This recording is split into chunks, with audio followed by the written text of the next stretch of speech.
So we have our form, we have our to-do, we know how to read our to-do off of the form. All we need to do is push that text to Firebase. We need to save it in Firebase so we can access it later. Remember back in app.jsx, we required in both Firebase and ReactFire, and we discussed the differences between the two. We figured out that ReactFire is for communicating between React and the data that we get back from Firebase. Whereas Firebase, the library Firebase, the purpose of that was to communicate with the online data store, make a request, and get the data back to our browser. So it makes sense that when we need to save our data here, when we need to push our data to Firebase, we need access to our Firebase object. Now, rather than making a new instance of Firebase, keep in mind we already made one, and it's right here. Rather than making a new instance, we're going to reuse this instance of Firebase right here. And the reason we're going to do that is, well, it's already been set up for us, right? It's already got our root URL plugged in. It's pointing at our items. It's already the whole shebang. It's all set up for us. So it makes sense that we'll go ahead and reuse this Firebase reference right here. Now the only difficulty is that our data, our form data, the location that we know about what our to-do text is header. So what we need to do now is pass this Firebase object into header. And we're going to do that by assigning it as a property to header. So I'm going to call it items store. And then just like assigning any property in JSX, we'll do equals and then curly braces. And now we need to get a reference to this object right here. And when I say that, you might think to yourself, okay, well, let's assign this Firebase object up here to, this.state or just this, this.firebase, whatever. Well, it turns out that as a side effect of ReactFire, we've already got a free reference. We've already got a free reference to that Firebase object. So all we need to do is say this.firebase refs.items. So when we said this.bind as object, it created an instance of, and we passed it this instance of Firebase, that we've already set up our connection. That got placed onto this.firebase refs.items.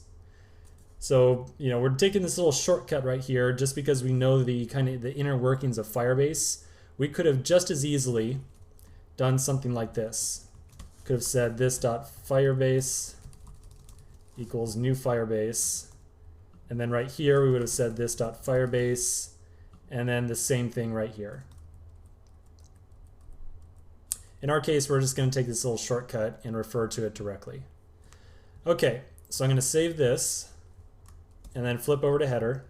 And now that we're in header, we know that we have access to that Firebase object in here on this.props because we passed it in as a property. So we can now save our new item inside of our event handler. Remember, handle click is where we want to save our text, save it as a to-do in our database. And the way that we do that with Firebase is all we have to say is this.props.item store. So that's our Firebase object. And then we're going to do a push, and we'll talk about what this push is here in a second. And into push, we're going to say text is this.state.text. And we're going to add another property here that we'll talk about in just a second as well, and we'll call it false. And then finally, we're going to do one more step, and we'll say this.state, or set state is text and then empty string. Okay, so what's going on here? As we know, whenever the user clicks on the button, it's going to run handle click. Inside handle click, we immediately make a reference to our Firebase object, which we passed down from app, and we just decided to call item store because it represents our items. And then we use this object or this method called push.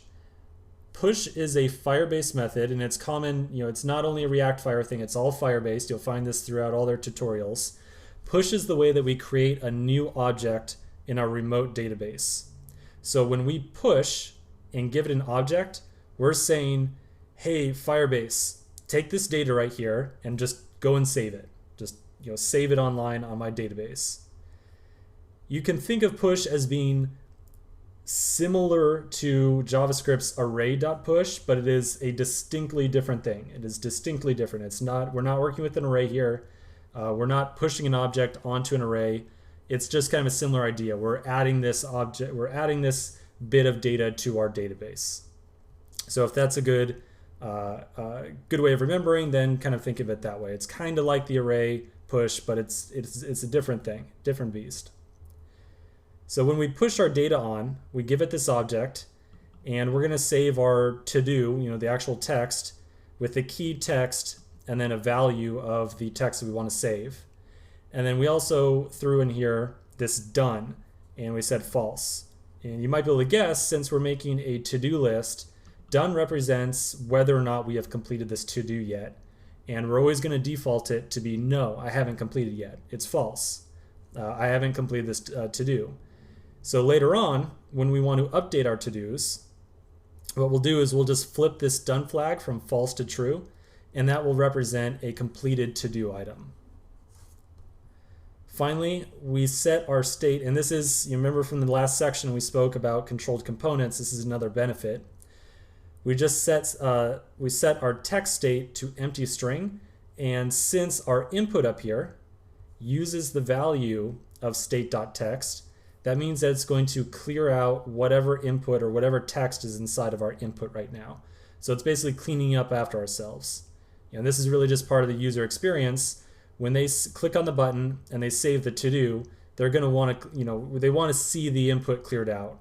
It kind of tells the user, hey, I accepted your text, I saved it, everything's good to go, and now our user doesn't have to manually delete anything. Okay. So let's go ahead and now save header. And we get our reload. Great. And just as a side note, if you don't have it open right now, go ahead and open up your Firebase dashboard right here. So just go to firebase.com, log in, and then click the maybe only app that you have on there. And it should probably be empty like so. So you'll see your random name right here and then just null. So just hold this open for 1 second, and then we'll flip back over to our app, and let's add our first to-do in here. So we'll say, I don't know, we'll just say take out the garbage, and we'll go ahead and add that. All right, so we clicked on the button, and the first thing that happened that we can visibly notice is the input went empty. So that's the effect of setting this .state.text to empty string. Everything cleared out here. All right, so now here's the more interesting part. Let's flip back over to Firebase, and all of a sudden we see in here, oh my gosh, we've got a items property, and inside of items we got a random string, and we can see done, false, and text, take out the garbage. Terrific. If you see your text in here, that's fantastic. It means everything is working. So something that's going to be very important in the coming sections. Take note of this random string of characters right here. Each of our to-dos is going to have this random string of characters, and we'll refer to it as our ID or our key. This identifier is assigned by Firebase automatically, and it's our way of making sure that when we're communicating with Firebase and we're talking about a certain to-do, and we want to say maybe update it from not being done to being done, so we'll flip this from false to true, or maybe we want to update the text, we need to make sure that we are communicating about the exact same to-do, because we don't want to be creating copies of an existing one and say, flipping done from false to true. We want to be updating this exact record right here. So in the coming sections, we're going to talk about using our ID or our key for each of our to-dos, and that's a reference to this guy right here. Okay, so now that we can upload our data, let's tackle the next section, which is going to be to make sure that we can show a list of all of our to-dos.